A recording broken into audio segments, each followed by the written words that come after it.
దోస్త్ అంటే మామూలు దోస్త్ కాదు, బుల్లితెర కమల్ హాసన్ గెటప్ కు చూపిస్తాడు తనదైన వేరియేషన్. ఎంత చెప్పినా తక్కువే ఈ ఎలివేషన్. కామెడీకి కేర్ ఆఫ్ అడ్రస్ తాను. జబర్దస్త్ దోస్త్ గెటప్ సీన్ అన్న నమస్తే. నమస్తే స్వీటీ గారు. నమస్తే. బాగున్నారా? బాగున్నారా? మీరు బాగున్నారా? మీ సినిమా ట్రైలర్ చూశాను, రాజు యాదవ్. అందులో రాజు యాదవ్ అని పెట్టారు కదా, దానికి ఏమైనా స్పెషల్ ఉందా అన్న? ఏం లేదు, లైక్ మనకి చెన్నకేశ్వర రెడ్డి, నరసింహనాయుడు, అర్జున్ రెడ్డి ఎలాగో రాజు యాదవ్ అంతే. ఓకే, ఇప్పుడు సినిమాలో కంటే బయట మీరు అందరినీ నవ్విస్తూ ఉంటారు. గెటప్ సీన్ అంటే మాకు నవ్విస్తాను. అదే, అందరినీ నవ్విస్తూ ఉండే మీరు సినిమా మొత్తంలో ఇలాగే నవ్వుతూ ఉన్నారు కదా, మీకు కష్టం అనిపించిందా? అసలు దాన్ని ఎలా తీసుకున్నారు? ఎప్పుడు ఫస్ట్ బాగానే ఉండే, తర్వాత కొంచెం కష్టం అనిపించింది, తర్వాత ఇష్టంగా మారింది. ఆ క్రికెట్ ఆడడం వల్లనే, బాల్ తగ్గడం వల్లనే అలా అయిపోయింది. బాల్ తగిలిన తర్వాత చిన్న ఆపరేషన్, అది అలాగే వచ్చిరాని ఆపరేషన్ ఒక డాక్టర్ చేయడం వల్ల, ఆర్ఎంపీ డాక్టర్ చేస్తాడు అనమాట. అండ్ నవ్వులతో పాటుగా ఏడిపించారు కూడా. ఒక ఫైట్ సీన్ కూడా ఉంది కదా, దాంట్లో మీరు అందులో పడే ఆ విధానం కానీ, మీరు చేసిన యాక్టింగ్ కానీ ఆల్మోస్ట్ ఎమోషనల్గా కనెక్ట్ అయిపోయింది. సో అందులో కూడా మీరు స్మైల్ని అసలు అలాగే మెయింటైన్ చేశారు. యాక్టింగ్ అని తెలుసు, బట్ మీరు అలా మెయింటైన్ చేశారు కదా, అది ఎలా కాన్సెప్ట్ ఓకే, బట్ మీరు దాన్ని అలాగే హ్యాండిల్ చేస్తున్నారు. ఆ సిచ్యువేషన్ కూడా కష్టం అనిపించలేదా? అదే రాసుకున్న సీన్స్, మా డైరెక్టర్ కృష్ణమాచారి గారు ఆ సీన్స్ అలా అంత బాగా రాసుకున్నారు కాబట్టి మేము అంత బాగా చేయగలిగాం. మేబీ సీన్స్లో అంత పట్టు లేకపోతే ఏ ఆర్టిస్టు అంత ఇన్వాల్వ్ అవ్వలేరు కదా. సో ఫస్ట్ క్రెడిట్ అంతా సీన్స్కి, ఆ రాసుకున్న విధానానికి కృష్ణమాచారి గారి క్రెడిట్ ఇవ్వాలి, దాని తర్వాతే మాకు. స్వీటీ గారితో మాట్లాడినప్పుడు కాల్లో ఆమె నుంచి కూడా రియాక్షన్ అంత హార్ష్గా ఉండేసరికి చూసే వాళ్ళకి కూడా ఇదేంటి ఇంత రిజెక్ట్ చేసినా కూడా అబ్బాయి అలాగే మాట్లాడుతున్నాడు అని చెప్పి చూపించినప్పుడు కూడా మీరు చాలా ఎమోషనల్ కనెక్ట్ అయ్యారనిపించింది. సో అదేమన్నా యథార్థ సంఘటననా? సినిమానే real story. Okay, so scenes కూడా ఆల్మోస్ట్ బయట నుంచి తీసుకున్నవి, రియల్గా జరిగిన సీన్సే. రియల్గా జరిగింది. నేను ఆ కథ రాజు యాదవ్ క్యారెక్టర్ అవుతుందో ఆ క్యారెక్టర్ని బాగా తీసుకున్నాను అనమాట. ఇది నా కథ, స్వీటీ నాకు నిజంగానే ఎదురైన అమ్మాయి, నాది మహబూబ్ నగర్ అని ఫీల్ అయ్యాను బాగా. సో తిను కూడా సేమ్ యాజ్ ఇట్ ఈస్ అలాగే స్వీటీ క్యారెక్టర్లో ఇదైపోయి సో చాలా న్యాచురల్గా చేయడానికి. సో ఒక్కసారి మా కోసం మీరు అదే న్యాచురల్గా ఫోన్లో మాట్లాడినట్టు మాట్లాడగలరా? హలో, मेरे फ्रेंड को कॉल कर रहा हूँ. क्यों होता? हेलो, अरे मंदिर पे मंदिर से आ रहा, जल्दी रहा. हाँ ठीक है. नॉनसेंस. नहीं उठो.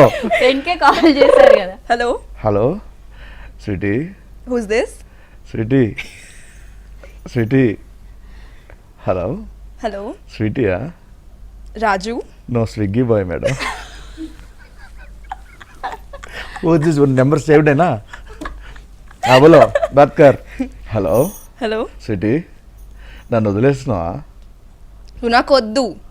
నన్ను వదిలేస్తున్నావా అంటే నాకు వద్దంటే వెంటే నువ్వు నన్ను వదిలేస్తున్నావా? అది లివింగ్ మీ? yes. క్యో? అవును. క్యా హువా? నువ్వు నాకు వద్దు. క్యో? ఎందుకని? ఎందుకు? Why? Because I don't like you. ఎందుకు? అదే చెప్పు, ఎందుకు చెప్పు. నవ్వేస్తున్నారు ఇంకా అక్కడ. నవ్వేసారు, అయిపోయింది ఆల్రెడీ. సరే, ఎంత కష్టపడ్డాం ఆవిడతో. కష్టపడింది. మీరు అన్న మీరెలా ఫేస్ చేశారు? నాకు చాలా కంఫర్టబుల్ ఉంది, నాకు చాలా హ్యాపీ. పైగా అంతా నాకు ఈ మహబూబ్ నగర్ బ్యాక్డ్రాప్ కథనరు నాకు కొంచెం స్లాంగ్ మార్చొచ్చు, కొంచెం కొత్తగా ఉంటుంది. అండ్ అట్ దిస్ క్యారెక్టర్ మంచి క్యారెక్టర్, స్లాంగ్ మార్చే అవకాశం వచ్చింది. సో దీనివల్ల కొంచెం స్లాంగ్ దగ్గర నేను కొంచెం ఇబ్బంది పడ్డాను అప్పుడప్పుడు. బట్ అదర్వైజ్ నాకు కృష్ణమాచారి గారు ఆయన డైలాగ్ చదివి వినిపించడం, దానివల్ల చాలా కంఫర్టబుల్ ఫీల్ అయ్యాను. కో యాక్టర్లు అందరూ చాలా కంఫర్టబుల్, అంతా సినిమాలో పనిచేసిన టెక్నీషియన్ అందరూ కంఫర్టబుల్లే. స్వీటీ కూడా రావడం, ఇదిగో సేమ్ డైలాగ్సే, ఈ డైలాగ్ చెప్తాను అంటే. ఒకసారి ఏమైందంటే షూటింగ్లో ఇద్దరం చేస్తామంటే తినకి పాపం తెలుగు కొంచెం ఎక్కువ లైన్స్ అయితే తను కన్ఫ్యూజ్ అవుతుంది, ఎందుకంటే లైన్స్ ఇది కదా, తెలుగు అప్పుడే చాలా కొత్తను.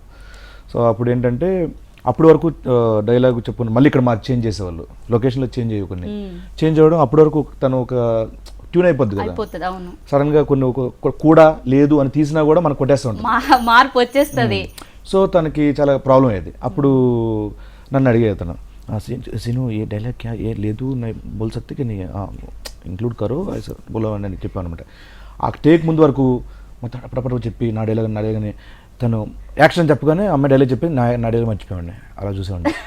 నా డైలాగ్ మర్చిపోయాను. మీరు మర్చిపోయారు. చాలా ఫన్ జరిగింది, చాలా బాగా జరిగింది షూట్. కమల్ హాసన్ గారితో మిమ్మల్ని పోల్చుతారు.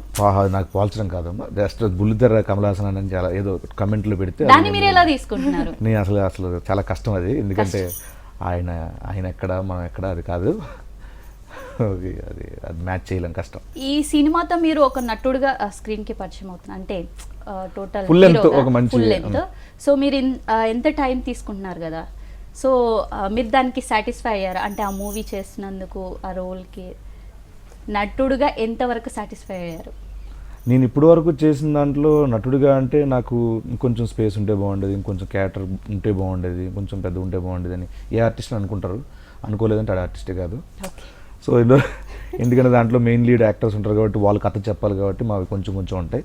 సో ఈ సినిమాలో నాకు వచ్చిన అవకాశం ఏంటంటే మెయిన్ లీడ్ ఒక లీడ్ క్యారెక్టర్లు ఫుల్ లెంత్ క్యారెక్టర్ చేశాం కాబట్టి ఎక్కువ ప్రూవ్ చేసుకునే అవకాశం వచ్చింది ఈ రాజు యాదవ్ ద్వారా. స్వీటీ గారు, మీ మధురమైన స్వీట్ గాత్రంతో మా కోసం ఒక పాట పాడాలని మేము అనుకుంటున్నాం. हमको मिली है आज घड़िया नसीब से,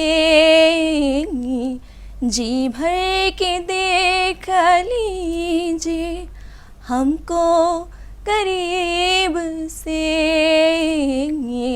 फिर आपके नसीब में ये रात होना हो, शायद फिर इस जन्म में मुलाकात हो ना हो,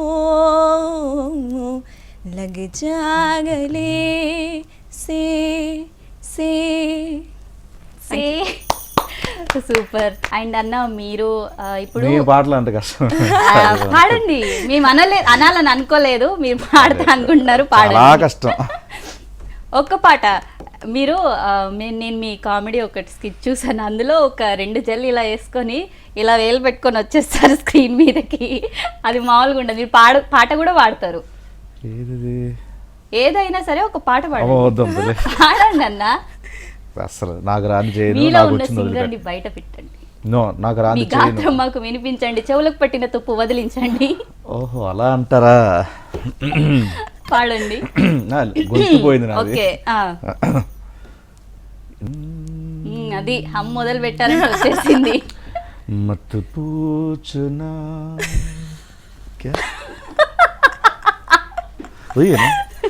మత్ పూచనా గావో బోల్కే ఫిర్సే.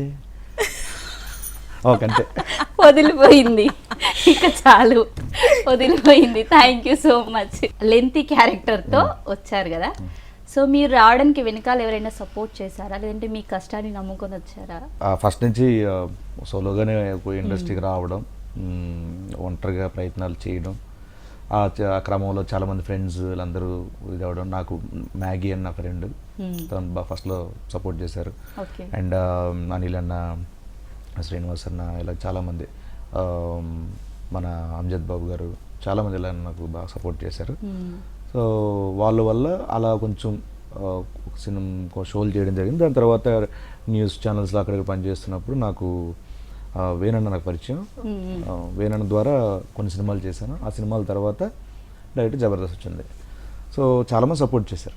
ఓకే, మూవీ మీద మీరు ఎంత కాన్ఫిడెంట్గా ఉన్నారంటే సూపర్ హిట్, బ్లాక్ బస్టర్, ఇలా super hit, block buster, mind blowing, industry hit ఇవన్నీ నాకు నిజంగా అవసరం లేదు. నాకు కావాల్సింది ఈ రాజు యాదవ్ సినిమా చూసి బయటకు వచ్చి శ్రీనుగాడు సినిమా అంటే లీడ్గా ఫుల్ లెంత్ చేసేస్తున్నాడు, ఏంటిడు ఏ సినిమా తీస్తాడు అనుకున్న వాళ్ళందరికీ ఓకే ఇది మంచి సినిమా చేశాడు రైడు అని అనుకుంటే చాలని నేను అనుకుంటున్నాను. అంటే మేము ఎక్కువ చెప్పచ్చు, కానీ ఎందుకంటే ఎక్కువ చెప్పి మళ్ళీ వేస్ట్, అవన్నీ ఎక్కువ మాట్లాడకూడదు రిలీజ్ ముందు. సో నేను ఏంటంటే సినిమా మీద అంత నమ్మకం అంటే నాకు ఈ సినిమాని అందరూ చూడదగ్గ సినిమా. యూత్ చూడొచ్చు, ఫ్యామిలీస్ చూడొచ్చు, అండ్ దీంట్లో ఫ్రెండ్షిప్ ఉంది, లవ్ ఉంది, ఎమోషన్ ఉంది, కామెడీ ఉంది, అన్నీ మిక్స్ చేసిన సినిమా ఇది. సో డెఫినెట్గా ఈ సినిమా మే 17th ఫస్ట్ షో చూసిన తర్వాత నిజంగా చాలా అప్లాజులు వస్తాయని నేను నమ్ముతున్నాను. ఇంకా మీ ఫ్యూచర్ ప్రాజెక్ట్స్ ఏమున్నాయి? ఫ్యూచర్ ప్రాజెక్ట్స్ దేవరా చేస్తున్నాను, డబుల్ ఇష్మార్ట్ చేస్తున్నాను, అండ్ శ్రీ విష్ణు గారితో, శర్వానంద్ గారితో ఒకటి, రాజధాని గారితో ఒకటి, అండ్ ప్రదీప్ మాచిరాజు అమ్మ అది ఒకటి చేస్తాను. ఒక జరుగుతున్నాయి ఒక బాగానే ఒక 10 మూవీస్. అండ్ థ్యాంక్ యూ అన్న, Thank you thank so you much. Ma'am, మీ వాల్యుబుల్ టైం మాకు ఇచ్చినందుకు. Thanks a lot. ఇగో ఇవుల్లా సీన్ అన్న స్వీటీతో చిక్కు పట్టుకు ముచ్చట్లు.